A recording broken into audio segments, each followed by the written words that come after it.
Hello, everybody. Now, for this session, we have Tom Credelis, who has been trying to make OSGeo and OGC understand each other, if I understood it correctly. If not, you are going to explain it to me. So, applause for Tom Credelis. Thanks, everyone. Let me get set up here.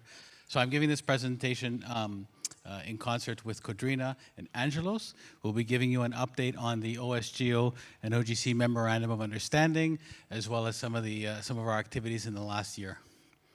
Does everybody know what OGC is?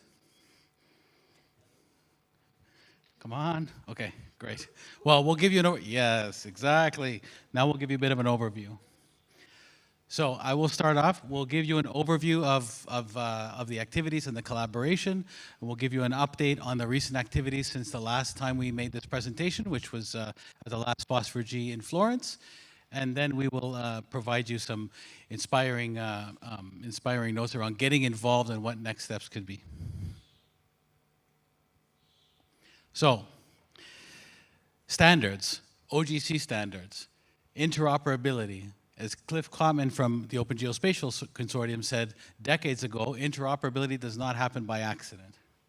What is this wheel doing here? And what do these wrenches have to do with anything around maps or features or data or catalogs? Well, I have a story. Angelos and I met Angelos in Greece, and we decided to drive up here to Prizren. So we drove, and we got all the way to Pristina. And lo and behold, we went to make a U-turn to grab something at a store, and guess what? Flat tire. Excellent.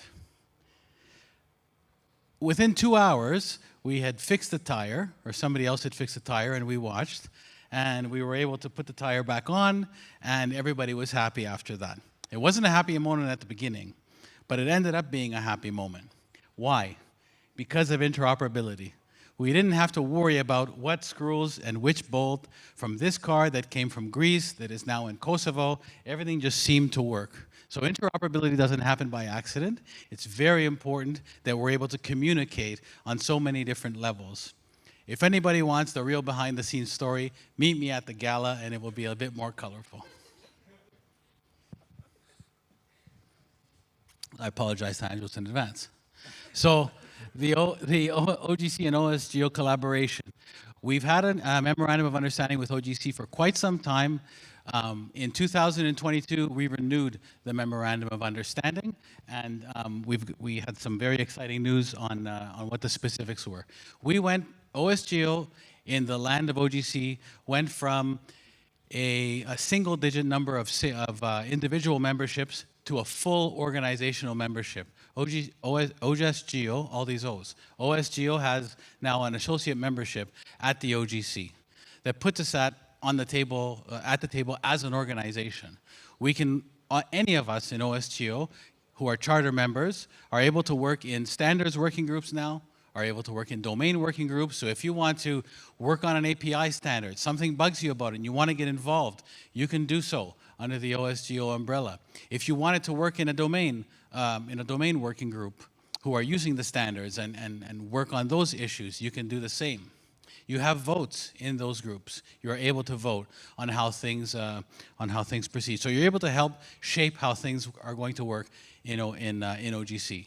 So this is a very exciting time, and the MOU sort of facilitates that. There's been a number of joint code sprints. That's a big focus of the MOU. We will discuss those a little bit later on. And we're at our greatest time ever of this intersection and cross-pollination of open geospatial standards and open source geospatial software. It's such a nice marriage of the technology and the standards to help us move and help us put things together. So, 1 year later, what's happened? In the time that we established the MOU, and in Florence, we made a call for the creation of and the definition of an OSGeo Standards Committee. The scope of the OSGeo Standards Committee is for coordinating and normalizing OSGeo's position on any standards body. Our primary focus currently is the OGC. But that doesn't preclude us from working with other standards bodies to do the same thing. This includes, we have a liaison with ISO Technical Committee 211 for that, for example. So we created a standards committee in December 2022, that's a typo, and it aims to harmonize our efforts at any standards body. So if you want to be part of the standards committee, sign up at that wiki page. That's all you need to do. Put your name there, put what your interests are in the context of standards, and participate as you can. The more the merrier. We also have a standards mailing list where some interaction happens and communications happen. At this point, I will turn it over to Angelos with regards to further updates. Thank you, Tom. All right. So, yeah, we have a lot of activity from OSGeo members at OGC in the last year. When we announced the standards committee, we got 12 OSGeo charter members that registered on the OGC portal. Of course, in order to be part of the committee, you have to be a charter member so that you are officially affiliated with OSGeo.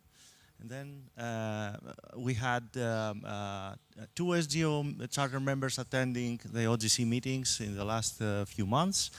And attending also we have 6 charter members participating in the standard working groups. 6 OSGeo projects have been certified as OGC compliant and have become OGC reference implementations in the last, well, not in the last year, but they have been doing this for the last few years. So this is a list of the projects that has been certified as reference implementations in various standards in OGC, and some of them actually are reference implementations of the OGC APIs.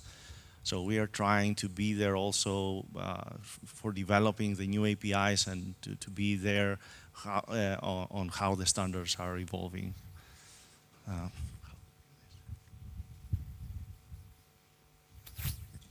All right, so in September in 2022, there was a hybrid event in London, and this was the metadata code sprint. And it was about focusing on specifications which support catalogs and metadata, such as OGC API records, stack, JSON-FG, ISO 1900 series. And there we had members of OSGeo attending online and in person, and participated in all tutorials through the mentor stream of the event, and gave presentations about OSGeo solutions and how they implement metadata and catalogs in general. Then we had the web mapping code sprint. It happened in November and the first day of December.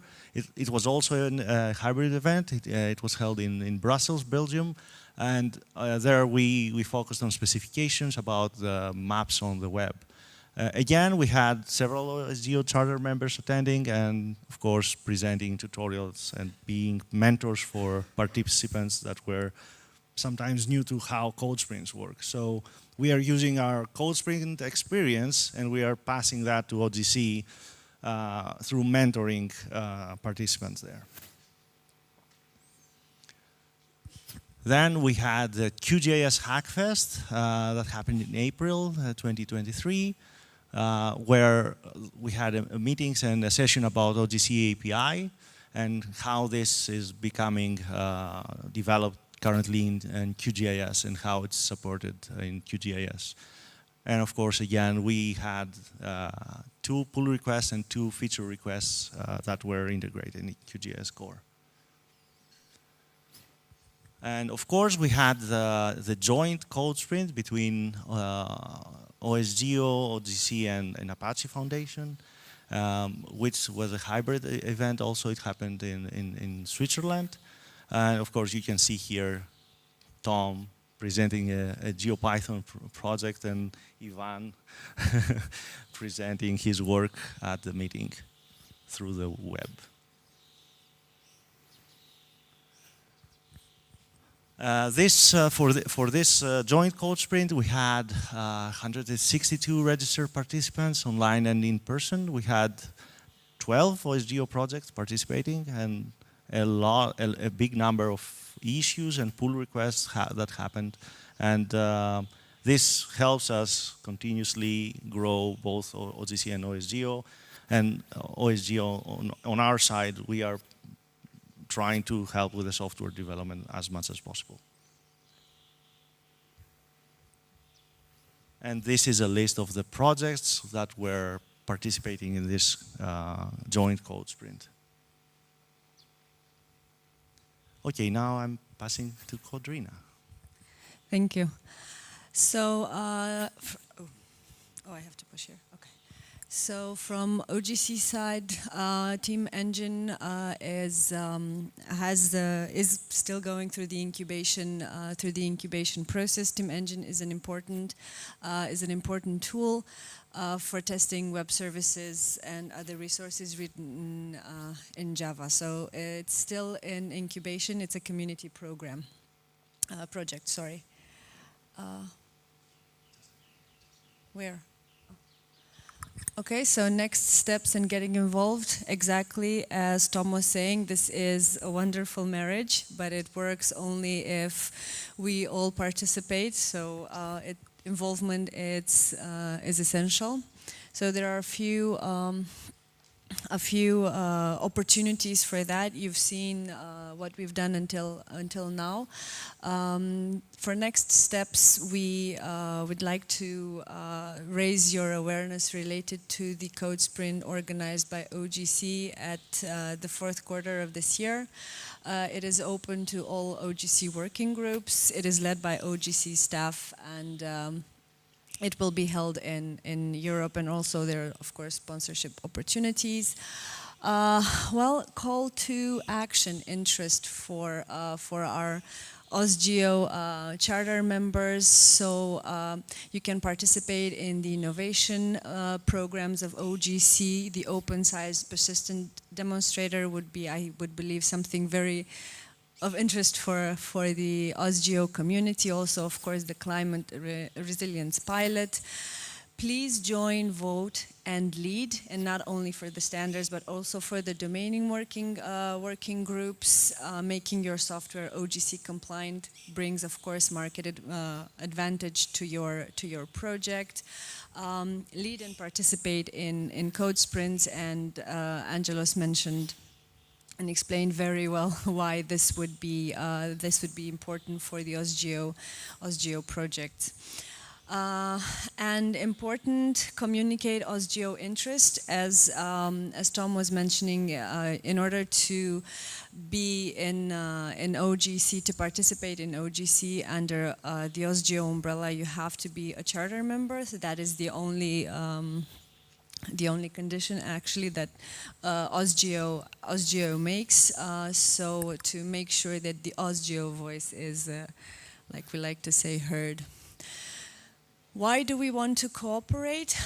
Well, with respect to standards projects, it connects to product implementations. Of course, it's important for the code sprints on specific standards that are in progress. With respect to the innovation program, which I believe is very important, it offers access to funding, it results in engineering reports, and of course testbeds and pilots. As you've seen for the OSGeo incubation program, again, it gives access to funding and identify how you support standards. And of course the compliance program.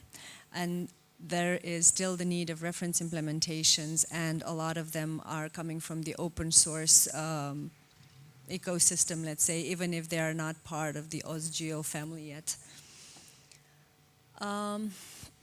So maybe this is just a very short summary of what we have been collaborating on. These things have already been mentioned, but just the things to take home. OSGeo is has an associate membership now. As we've mentioned, the only requirement that OSGeo has is for the persons that go under our umbrella to be charter members, and I think we have election in September. In September, and the only requirement, let's say, is to be proposed by someone in the community as a charter member, someone who knows your work and knows you are a supporter in a way or another. You're a user of OSGeo software, or you document, or you are a supporter of the open source for geospatial. There is no limit on the number of participants. So that's a very good thing. You can participate in standards as well as in the domain working group and pilots and test beds. Again, funding, which is an important thing. As Tom was mentioning, we have a committee established and already annual joint code sprints that will just continue. Okay, and thank you.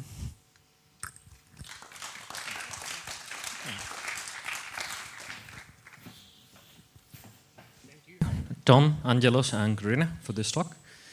We are good on time, so again, we will be taking questions to anybody who dares raise their hand.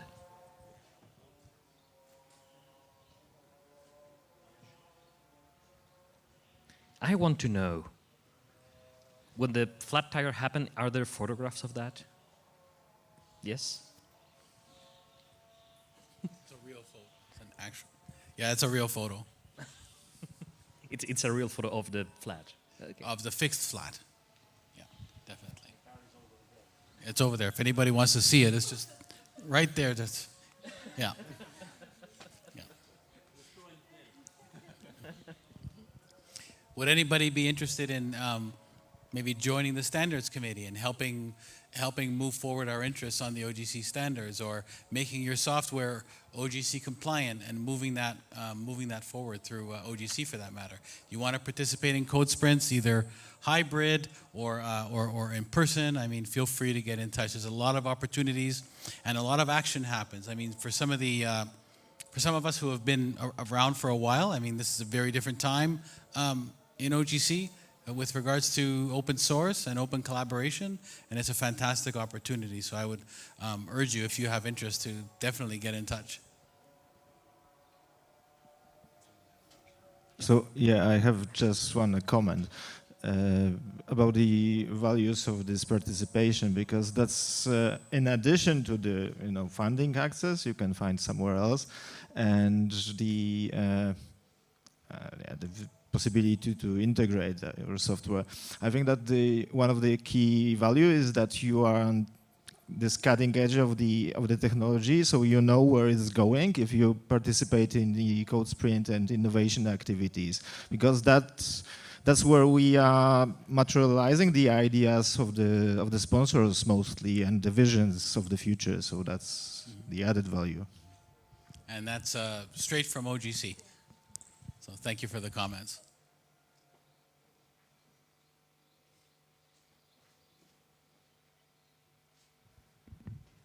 Obviously, there's a lot more to open source geospatial than just OSGeo projects, but I guess with respect to OGC,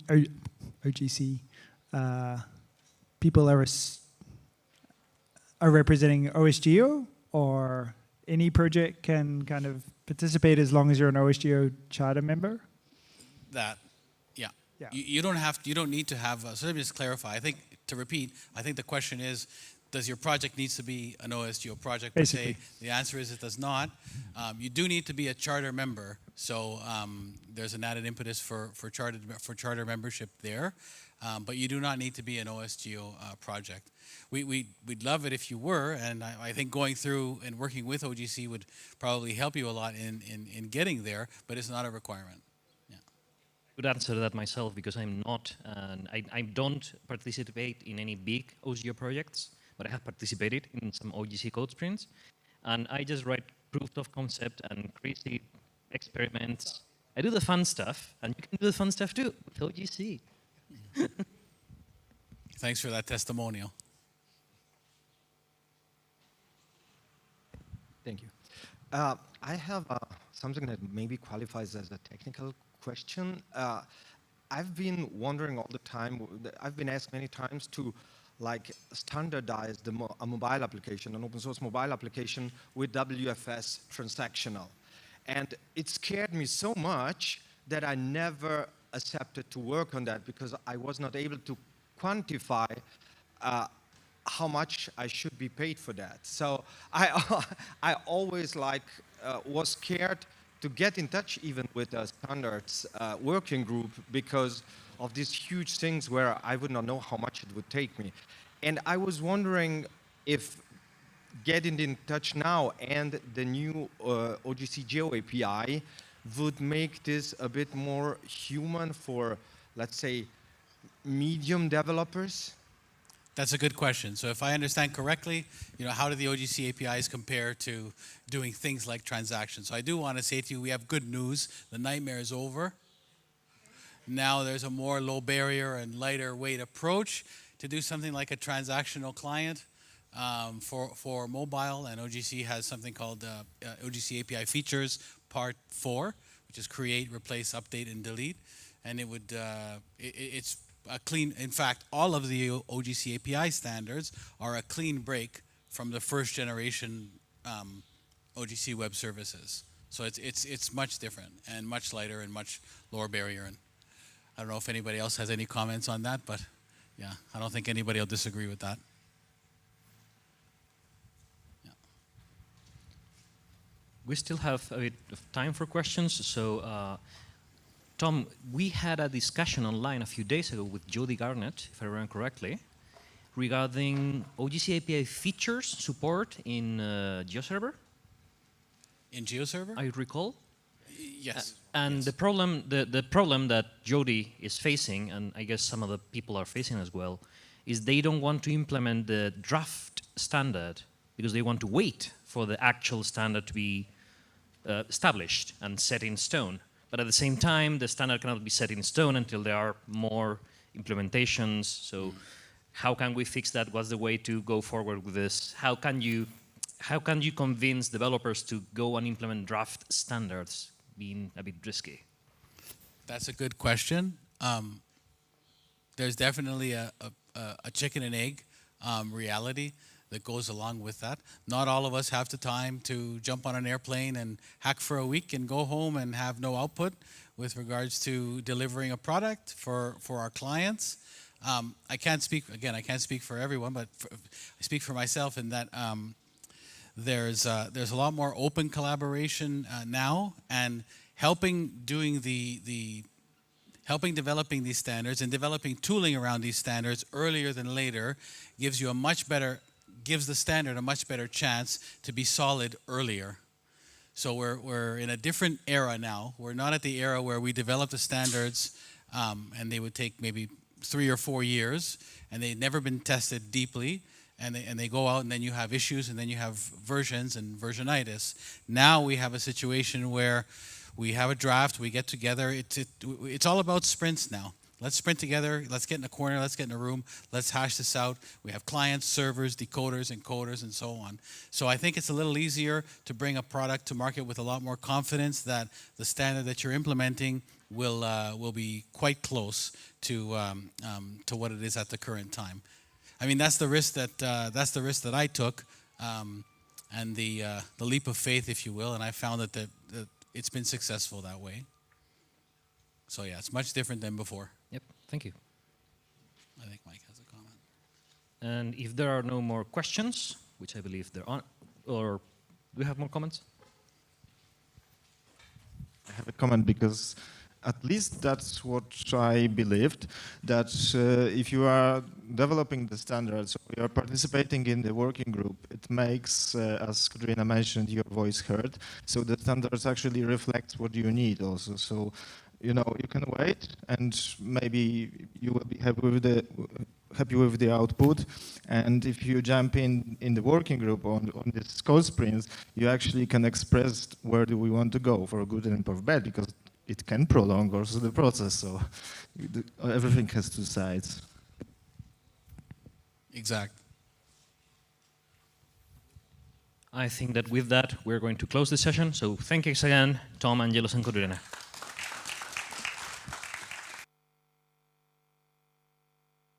We will start the closing plenary for this track in 5 minutes or so.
Hello, everybody.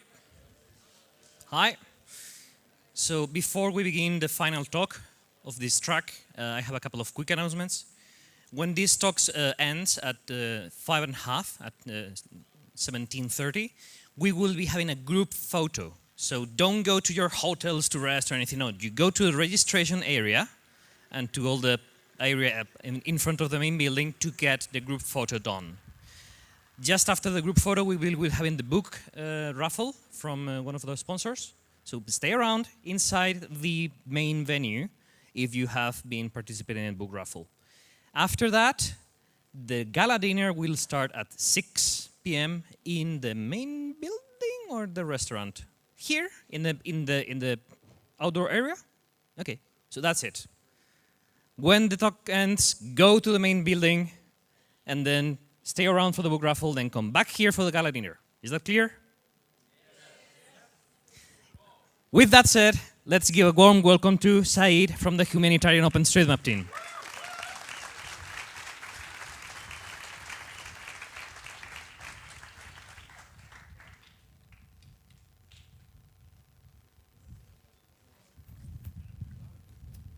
Or there might be slight technical issues that might... Just tell a joke in the meantime.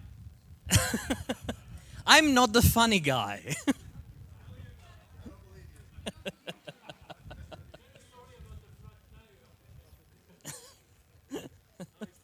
No, it's not my story.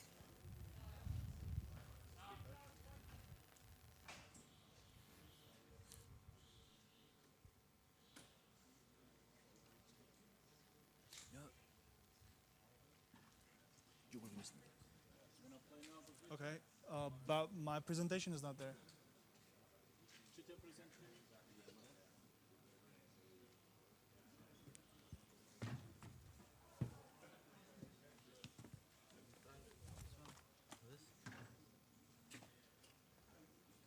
Wait.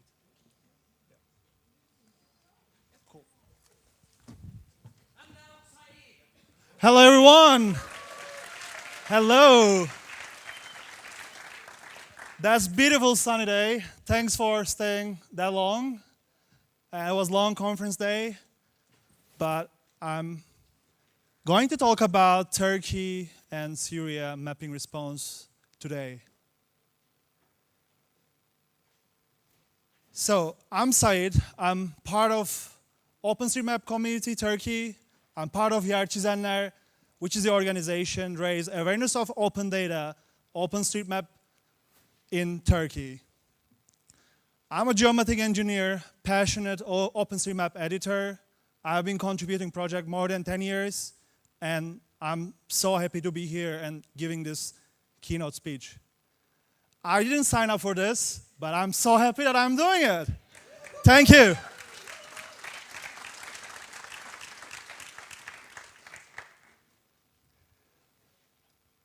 And thank you to all for helping us to save lives with the open data and open source tools after disaster in Turkey and Syria.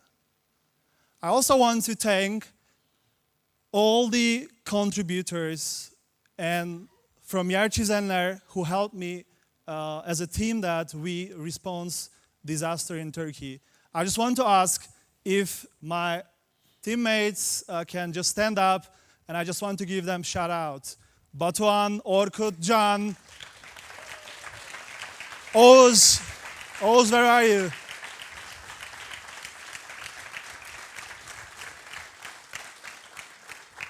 And those guys, can you stand a little bit more? This project wouldn't be possible without those people. They were spending like 15 hours every day for a month for this mapping response. And with the coordination, with the mapping, with the data structure, with the coordination, I appreciate it. Thank you so much.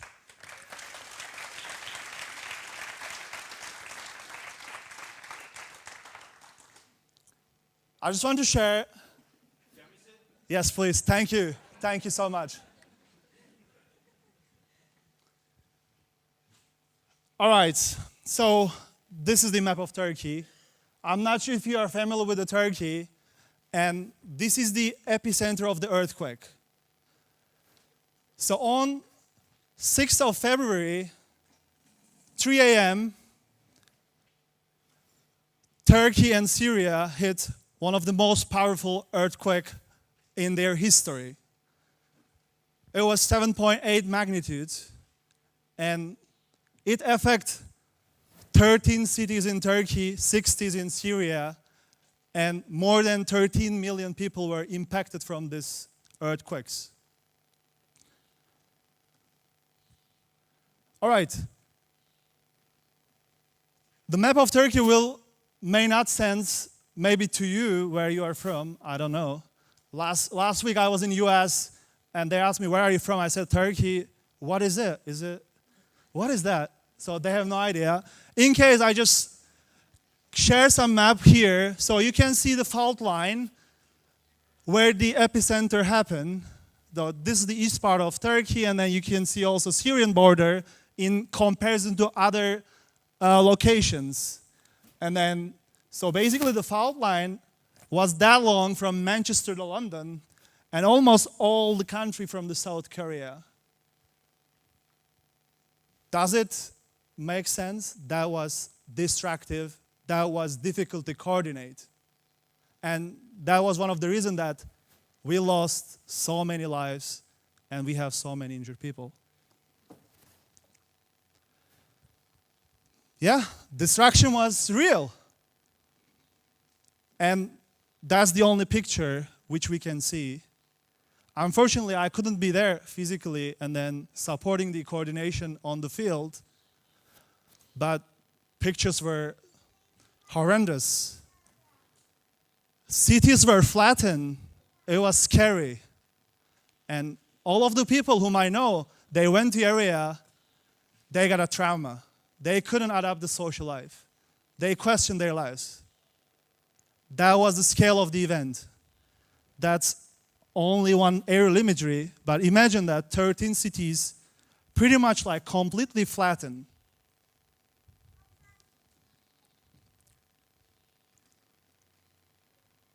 All right.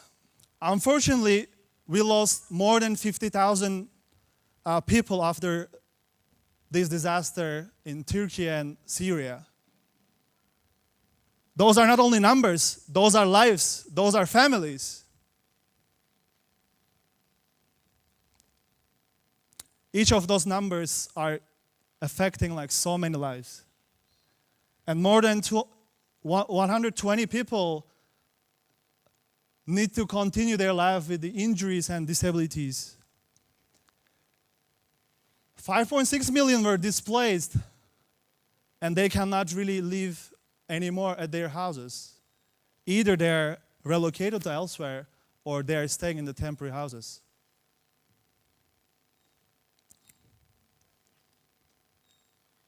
Cool. Today we are going to talk about how we respond this event to help saving lives with open map data and open tools. By the way, just want to give full disclosure, none of us has experience to response disaster. In that sense, HUT just play important role to coordinate and support our mapping response. We had the passion, we had the motivation to help people of Turkey, people of Syria, but we didn't have a background of like disaster response. Massive thanks to humanitarian OpenStreetMap team and all the disaster responders and all the community again.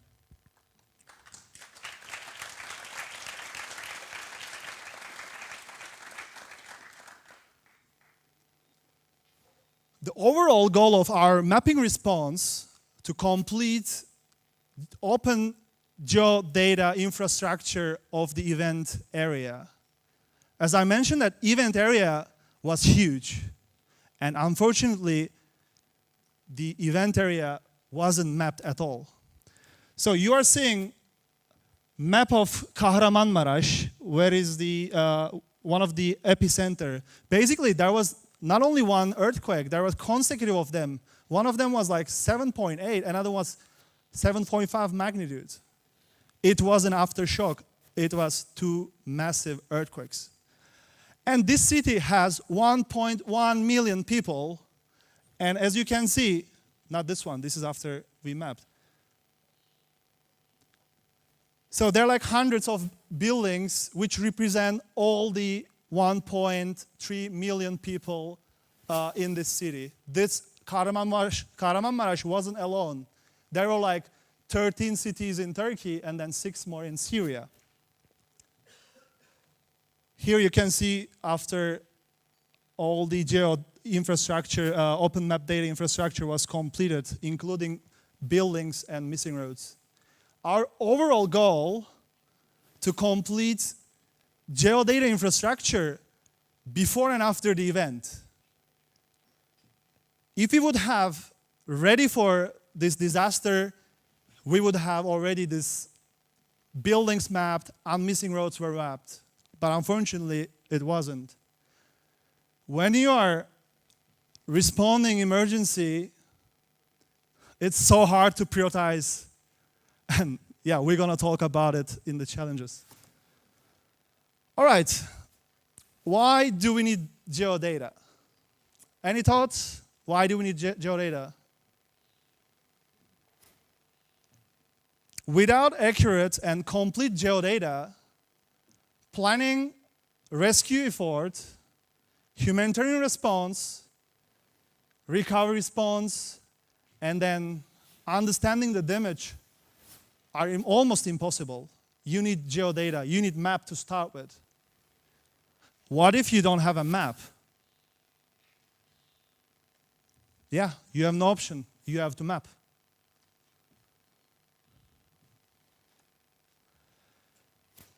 Because rescue teams were looking for a building data. Rescue teams were looking for a collapsed building data because cities were completely flattened.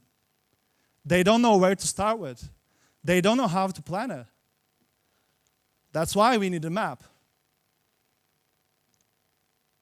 Humanitarian efforts, humanitarian responders wanted to help, but they don't know where to start, which city to start, where to locate humanitarian help, where to send their staff.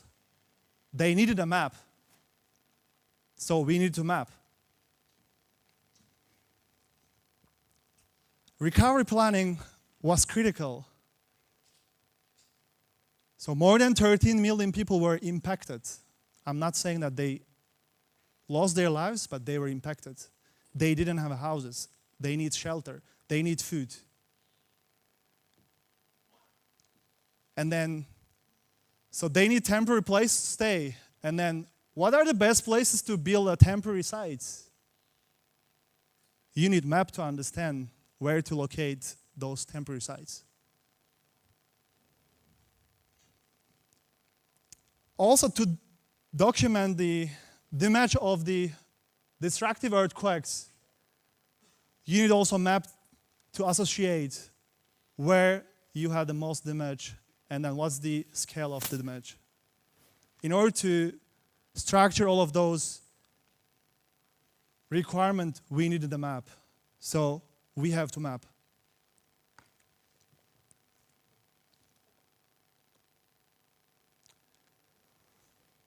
All right, the task was so big. We need to create a geodata infrastructure before and after the event. And here, now I'm going to talk about what we did. We did 4 things to basically cover all the requirement of rescue teams, humanitarian responders, recovery requirements, and then to basically understand the size of the damage. We did 4 things. We mapped unmapped buildings and missing roads in the event area. I just want to remind you the size of the area, which was a big task. We wouldn't make it without help of global community of OpenStreetMap and open source. And then we create collapsed building maps because rescue teams were looking for a collapsed buildings, where to dedicate, where to allocate rescue efforts. When it's emergent, you have to map. You need to find a way to map collapsed buildings. Researchers and then humanitarian organizations were trying to understand the damage and size of the damage to basically help all the people who are impacted from the disaster and earthquake. And then we built damage assessment map for the researchers, for the humanitarian organizations. And we mapped temporary sites and POIs to basically understand what infrastructure were heavily damaged and impacted. Can you imagine, like, you don't have pharmacies, and then you don't know, like, how many of them will survive, and what are the, like, wash points where people need to be relocated. So we need to map temporary sites and POIs. Sounds like so many work, right? It wasn't easy.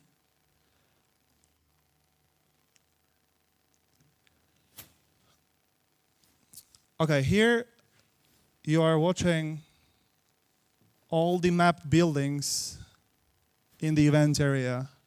So here all the way from Syria up to central East Turkey. More than 2.5 million were mapped in a very short time. Earthquakes happened on 6th of February, and after like 10, 15 days, all the infrastructure were ready. And we prioritize areas where there is a destruction in the downtowns of Hatay, Kahramanmaraş, Adıyaman.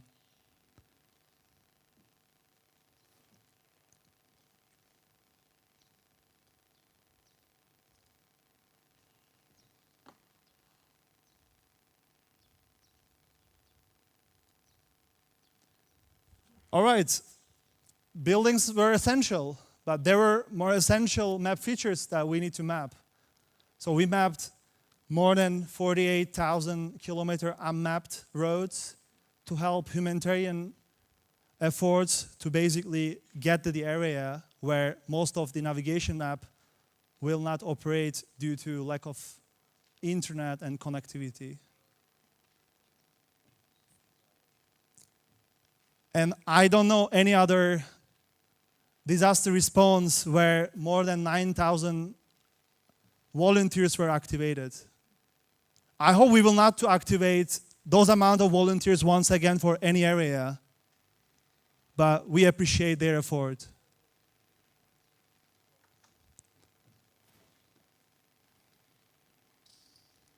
All right, we created open map data infrastructure for the event area in terms of buildings and missing roads. So those buildings and roads were there now. But this is only way to starting. We need to deliver data to rescue teams to basically go to collapsed building and help people to get under rubble. Can you imagine the pressure? People's lives are depending on you. Just tracing buildings. Checking like drone imagery or satellite imagery visually and then just digitizing it. Have you ever think that contributing OSM would be that meaningful? Absolutely. Absolutely.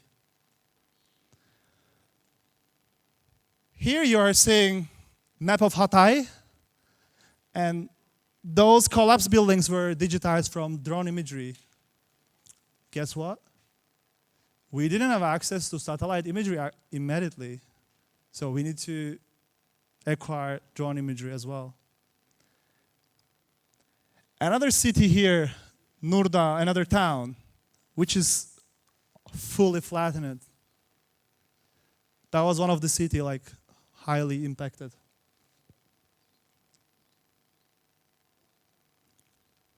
So the second deliverable we basically delivered to community and people of Turkey, and then people who are impacted from the earthquake, was collapse building map. That saved lives. We will see some more. We will see how data has been used. All right, I will keep going with damage assessment map. Collaborating with government wasn't easy. And then open data is not something everyone knows in Turkey. That was difficult. Government release addresses of places based on their damage level, but that was only addresses. It doesn't give you any insight. You know number of collapsed buildings? 10,000. 10,000. Does anyone remember how many people lost their lives only in Turkey? So that number I present, that was including like Turkey and Syria. So this data set was created from governmental data set. 10,000 collapsed buildings. That's what we know. And this map was shared with everyone publicly. More than 10,000 people view it. And 65 researchers used this data to understand and estimate the damage in Turkey. And this data was also used as a training data source for some AI damage estimation.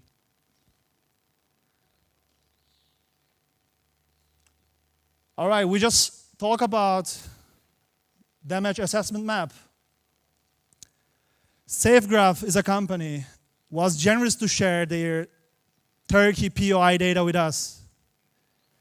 And then by complying the OSM map editing guideline, we mapped all the pharmacies in the event area, ATMs, bakeries, supermarkets. Those are really essential. And then you can have an idea of like what's the impact and then you can overlap this data with collapsed buildings and then get a bunch of insights.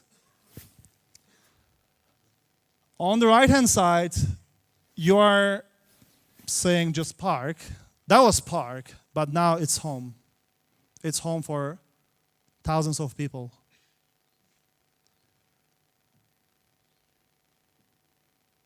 And one of our tasks was also mapping temporary sites. So we did 4 things. We mapped buildings and unmapped roads. We mapped collapsed buildings. We built damage assessment map and make it available for community and researchers. And then we mapped POIs and then temporary sites in the event area. All right, how we did it? That wasn't easy. So we structure our work into work streams. You will see like remote mapping was really important part. Otherwise, we wouldn't make it possible with limited OSM editors. And I will talk about all the work streams in details. So for each of the work, we use different data sources. For mapping unmapped building and roads, we use meta-generated ML roads and also Microsoft-generated buildings as a data resource. And then we use HOTS tasking manager for coordinating collaborative mapping effort. And all data was available on SM. Whoever you are, you can just access. Then for collapse building, we collaborate with Research Institute in Istanbul Technical University and then Copernicus Emergency Management Service and MapLorer imagery for validating the collapsed building's location and use MapRoulette to organize our tasking. For mapping temporary sites, we use OpenAerial map and then SafeGraph and then task for distribute MapRoulette and those editing tools were used. All right, we talk about imagery. Accessing imagery wasn't easy. 3 days after the event, we had a cloud coverage. Acquiring satellite imagery with Clearview wasn't possible. Drone imagery was lifesaver. Drone imagery saved lives. For imagery coordination, our superstar like Batuan just jumped in and reach out all the satellite imagery providers and activate their open data program and then share data with us. And then help NGO collect drone imagery in the area. And all the imagery were consolidated in open aerial map, and then we use contours mosaicing tool to make this data available on OpenStreetMap. All right, so you are seeing on the right side, UN's Disasters Chartered satellite imagery request. Only a handful of amount of those imagery were available for community with Creative Commons license. That's something we really need to address. When people are under rubble, I don't know. So we had also volunteers and partners on the field. They were collecting street-level imagery for validating collapsed buildings, as well as they were using Cobalt toolbooks for collecting data and then validating the collapsed buildings. We wouldn't make this possible without global community activation. And then we worked with global community across the world, and then all of the contribution made this possible. Thank you so much. And then Lale from MSF coordinated global community activation. International coordination. In the disaster response, you need to use tools which are accessible for everyone. You cannot use fancy project management tools or communication tools. You need to be really simple to make this accessible for everyone. And international coordination was critical. Thank you, all the partners who help us to make this possible. We also run daily coordination meetings. We had a stand-up every morning. We host daily mapathons every evening. And then we were growing Turkish community and training because we need mappers. All right, this is the map which was used by the rescue team to save lives. And all the brown buildings you are seeing here, those are coming from OSM. So I'll quickly move to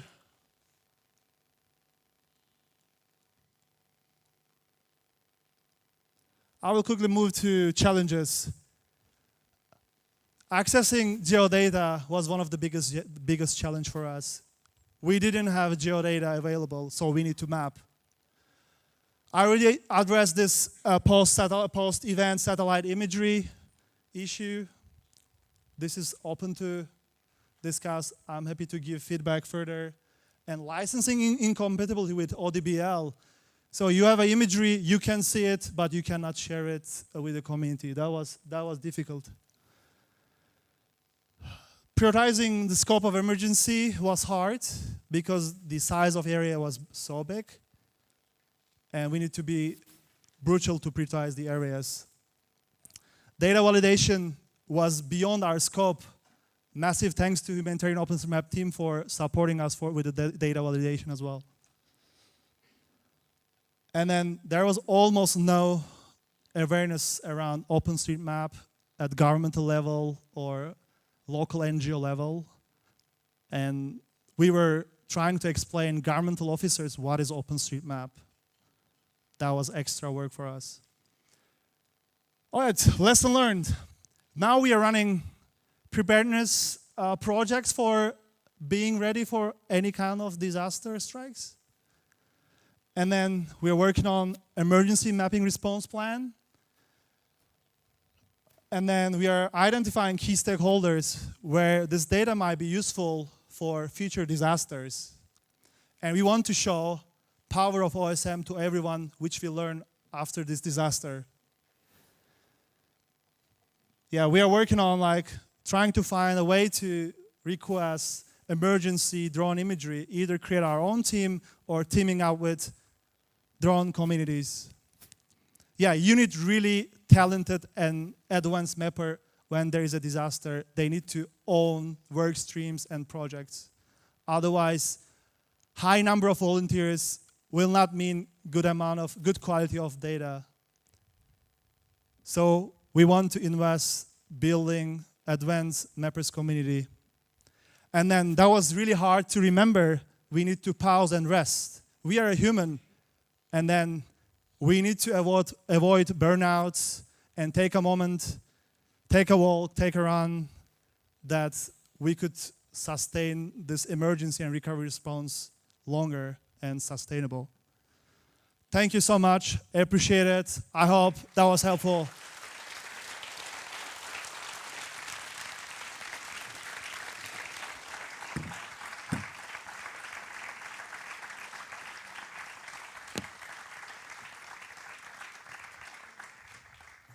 Thank you so much, Said, for your talk. We are slightly late for the group photo, so we will be going to the main building to have it. Then we can linger around for the book raffle, and we will have the gala dinner. At 7:30. Where? Here. Thank you.